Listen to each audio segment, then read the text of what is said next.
Hi everyone, I am Montanaro and today I am going to talk about my PhD research at Politecnico di Torino about representational learning in artificial intelligence models. Some information about me. I studied physics and theoretical physics at Università di Torino. Then I met for the first time deep learning, but for space science at RIKEN, an international center in Japan. And since that time, I decided to start my PhD career at Politecnico di Torino about representational learning. I learned, I studied, I proposed and published different works about self-supervised learning, non-Euclidean deep neural networks, and recently I joined a new project about representational learning at the edge of neuroscience and artificial intelligence. The scope of my research can be illustrated by the meme of Plato's cave. There are prisoners who can only look at the wall and can see shadows projected to this wall. And for them, this is the only reality. But the aim of Greek philosopher was to discover and the true reality and go beyond that wall, the projection on that wall. And we as human beings can see the world, can see images and build our representation that is spread over neurons in our brain. But today there is a new entity that can see the world and can see images. And this entity is artificial intelligence.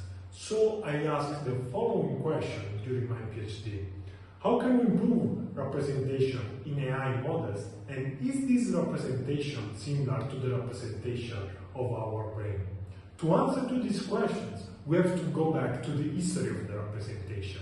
It started in 1968, where there were these two great scientists, Yuval and Wiesel, who proposed a great experiment. They show very simple shapes and orientation to the cat and record the activation of single neurons in the brain of the cat. And they discovered that there are neurons tuned to orientations. They won the Nobel Prize for this, and they founded the Department of Neurobiology at Harvard Medical School. In this lab, today there is a new scientist his name is Carlos Pons, and I had the honor this year to meet him and work with him. He had a great idea. He started with the framework of Yuval and Wiesel, and he combined it with deep learning to create a new experiment where there are images generated by a generative adversarial network that is optimized to maximally activate the single neuron in the monkey's brain. I use the same framework, but to study the single unit in an artificial neural networks. And so, together, we found this new project named Athena-Han, analyzing the hidden encoding in artificial neural networks that use standard techniques from neuroscience to understand artificial neural networks. For example, we can get a convolutional neural networks that is trained for image classification, and we can see that in the first layer there are neurons tuned to orientation. Then in the second layer there are units tuned to more complex shapes like cubes, up to this last layer where there are units tuned for more complex information like units tuned to monkeys. At the same time, in the brain, there are different areas that encode different information. In the first layer, as we saw, there are units tuned to orientation.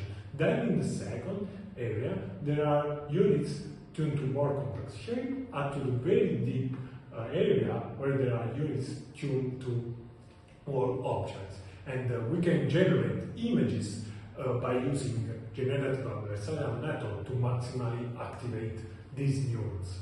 I didn't have time today to talk about how can we improve the representation in AI models, but here there are some references and some collaborators and advisors. I really want to thank them, and I really want to thank you to follow this presentation.